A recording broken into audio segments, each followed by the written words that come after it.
देखिए, वर्तमान में जो कांग्रेस की सरकार हिमाचल प्रदेश में बनी है, जो फाइनेंशियल मैनेजमेंट है वो उस पे बिल्कुल बुरी तरह से उनकी जो है पोल खुल गई है।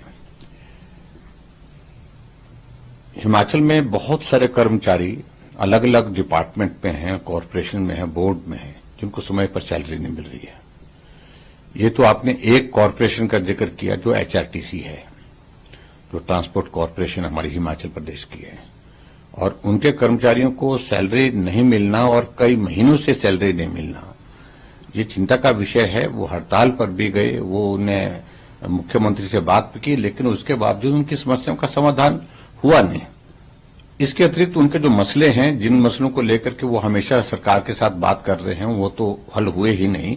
लेकिन अब वो कहते हैं कि बाकी बातें तो छोड़ो, कम से कम जो सैलरी है जिससे हमारा परिवार चलता है, हमारे भी बच्चे हैं जो स्कूल में पढ़ते हैं, कॉलेज में पढ़ते हैं, यूनिवर्सिटी में पढ़ते हैं, हमारे भी बुजुर्ग लोग हैं जिनको देखभाल की जरूरत है, और सैलरी ना मिलने की वजह से हमें बहुत कठिनाई का सामना करना पड़ रहा है।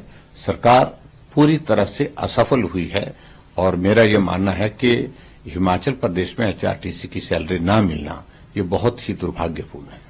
क्या इसको लेकर हिमाचल बीजेपी आप लोग कोई प्रदर्शन करने वाले हैं? देखिए, हमारी पार्टी की ओर से समय समय पर हम बात करते हैं। अभी विधानसभा का सत्र था, विधानसभा के सत्र के दौरान भी हमने बात कही है कि सरकार ऐसे विषयों पर काम करे, और हिमाचल प्रदेश में इनकी बात नहीं। अभी हाल ही में 2000 कर्मी जो कोविड के दौरान लगाए गए थे, जिन्होंने अपनी जिंदगी को संकट में डाल करके दूसरे की जिंदगी को बचाने के लिए काम किया, उनको मार्च महीने से सैलरी नहीं मिली और सितंबर महीने में उनको निकाल दिया। ना अभी तक सैलरी दी है मार्च के बाद, वो सेवाएं देते रहे, लेकिन अभी सितंबर महीने के बाद उनको निकाल दिया गया। 10 महीने में हिमाचल प्रदेश में लगभग 10,000 आउटसोर्स में जो कर्मचारी उनको नौकरी से हटा दिया गया है। तो वर्तमान सरकार रोजगार देने की बात कही थी, उन्होंने गारंटी दी थी, हम 5 लाख बेरोजगारों को नौकरी देंगे और 1 साल में 1 लाख। तो अभी 10 महीने में 10,000 से ज्यादा तो निकाल दिया उन्होंने, लेकिन एक भी आदमी अभी तक उनकी सरकार बनने के पश्चात नौकरी में लगा नहीं है। असम के सीएम कह रहे हैं कि जो उदयनिधि स्टालिन का बयान था या जो अपोजिशन का बयान है सनातन को लेकर, वो फिर से क्लैरिफाई कर रहे हैं कि जैसे सूर्य है वैसे सनातन धर्म भी कभी समाप्त नहीं हो सकता है। देखो, मैं उनकी बात से सहमत हूं। सनातन ही एकमात्र धर्म है जो सबको अपने तरीके से जीवन जीने की इजाजत देता है। आप देखिए ना, दूसरे धर्म में अगर ये मानना है तो मानिए, नहीं मानेंगे तो उसके बाद फिर उनके पास सीधी सी बात होती है कि उसको अपना मानते ही नहीं है, अपने धर्म का मानते ही नहीं। मैं उन धर्मों का मैं जिक्र नहीं करना चाहता हूं, लेकिन सनातन एक ऐसा धर्म है, वो बहुत विशाल है, जिसमें सबका समावेश है। और उस तरह से उन्होंने अगर बात कही है कि जैसे सूर्य है, सूर्य कभी जो है वो समाप्त नहीं होता है, वही मैं कह सकता हूं कि उन्होंने जो बात कही है वो उचित बात कही है आज के इसमें।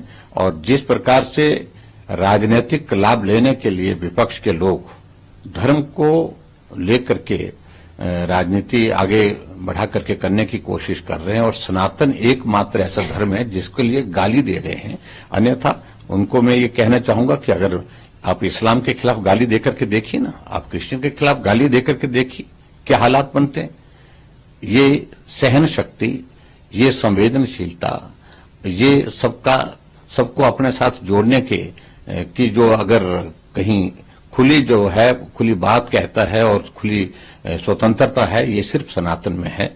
और इस बात को लेकर के मुझे लगता है कि पूरा जो राजनीतिक दल हैं, जो विपक्ष के हैं, तो उनको इस बात को सोचना चाहिए कि धर्म की स्वतंत्रता अगर है तो इसका मतलब ये नहीं है कि आप सनातन को गाली देते रहें।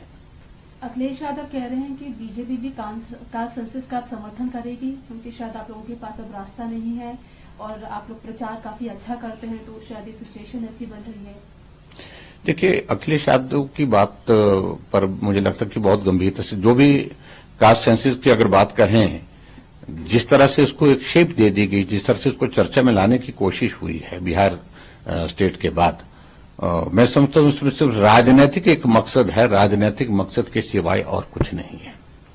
और इससे किसी कम्युनिटी का भला होने वाला है, किसी कास्ट का भला होने वाला है, उनको बहुत ज्यादा कुछ ऐसी कोई चीज मिलने वाली, इस प्रकार का तो विषय ही नहीं है।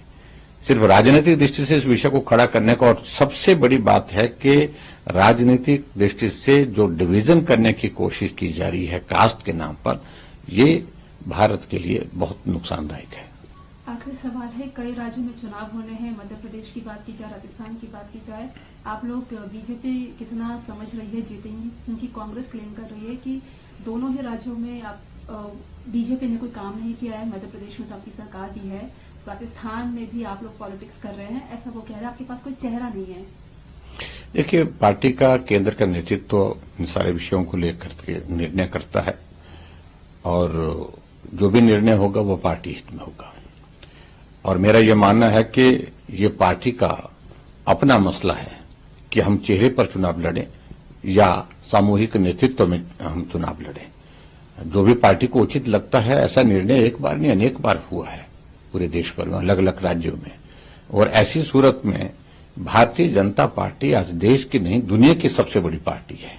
कौन कह रहा कि भारतीय जनता पार्टी के पास चेहरा नहीं है? कौन कह रहा कि भारतीय जनता पार्टी के पास नेतृत्व नहीं है? लेकिन पार्टी की हर चुनाव के लिए अलग स्ट्रेटजी होती है, और अपनी स्ट्रेटजी पार्टी का केंद्र का नेतृत्व तय करेगा। ऐसे में इन सारी चीजों का कोई अर्थ नहीं है। हम जीतेंगे, राजस्थान तो बहुत बड़े बहुमत के साथ जीतेंगे, और मध्य प्रदेश भी जीतेंगे, और 18 साल का वहां पर भारतीय जनता पार्टी का शासन का कार्यकाल पूरा होने के बाद फिर 5 साल की सरकार भारतीय जनता पार्टी की वहां पर भी